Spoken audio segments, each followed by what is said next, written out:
ಈ ಜಾತಿ ಗಣತಿಯ ವಿಚಾರದಲ್ಲಿ ನಿನ್ನೆ ಕ್ಯಾಬಿನೆಟ್ನಲ್ಲಿ ಜೋರು ಧ್ವನಿಯಲ್ಲೆಲ್ಲ ಮಾತನಾಡಿದ್ರು ಅಂತ ಹೇಳ್ತಾ ಇದ್ರು. ಅದಕ್ಕೆ ಮುಖ್ಯಮಂತ್ರಿಗಳ ಸ್ಪಷ್ಟನೆ ಕೊಟ್ಟಿದ್ದಾರೆ. ರಾಜ್ಯದಲ್ಲಿ ಈಗ ಜಾತಿ ಗಣತಿ ದಂಗಲ್ ಮುಗಿತಾ ಇಲ್ಲ. ಜಾತಿ ಒಳಗಡೆನೆ ಈಗ ಜಗಳ ಹಚ್ಚುವಂತ ಕೆಲಸ ಮಾಡ್ತಾ ಇದ್ದಾರೆ ಒಳಜಾತಿಗಳ ಮೂಲಕವಾಗಿ. ಸಂಪುಟದಲ್ಲಿ ಚರ್ಚೆ ಆದಾಗ ಏನು ಗಲಾಟೆಗಳಾಗಿಲ್ಲ. ಈಗ ಸದ್ಯಕ್ಕೆ ಅಪೂರ್ಣ ಆಗಿದೆ ಅದು. ಯಾರು ಏನು ವಿರೋಧ ಮಾಡಿಲ್ಲ ಅಂತ ಮುಖ್ಯಮಂತ್ರಿಗಳು ಹೇಳಿದ್ದಾರೆ. ಇನ್ನೊಂದು ಕಡೆಗೆ ಯಾರು ಕೂಡ ಕೆಳಧ್ವನಿ ಮೇಲ್ಧ್ವನಿ ಅಂತ ಏನು ಮಾತನಾಡಿಲ್ಲ. ನಾವು ಬರೀ ವಿಚಾರ ವಿನಿಮಯ ಮಾಡಿದ್ದೀವಿ ಅಷ್ಟೇ. ಎಲ್ಲಾ ಸಚಿವರು ಸಲಹೆ ಕೊಟ್ಟಿದ್ದಾರೆ ಅಷ್ಟೇ, ಬೇರೆ ಏನೂ ಇಲ್ಲ ಅಂತ ಬೆಂಗಳೂರಿನಲ್ಲಿ ಡಿಸಿಎಂ ಡಿಕೆ ಶಿವಕುಮಾರ್ ಅವರು ಪ್ರತಿಕ್ರಿಯೆಯನ್ನ ಕೊಟ್ಟಿದ್ದಾರೆ. ಚರ್ಚೆ ಅಪೂರ್ಣ ಆಗಿದೆ.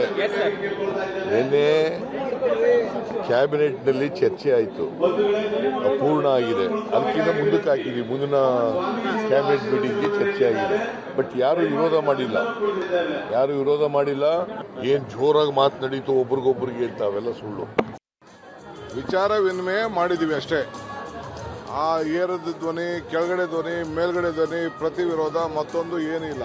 ಸಲಹೆಗಳು ಕೊಟ್ಟಿದ್ದಾರೆ ಅಷ್ಟು ಬಿಟ್ಟರೆ ಬೇರೆ ಏನೂ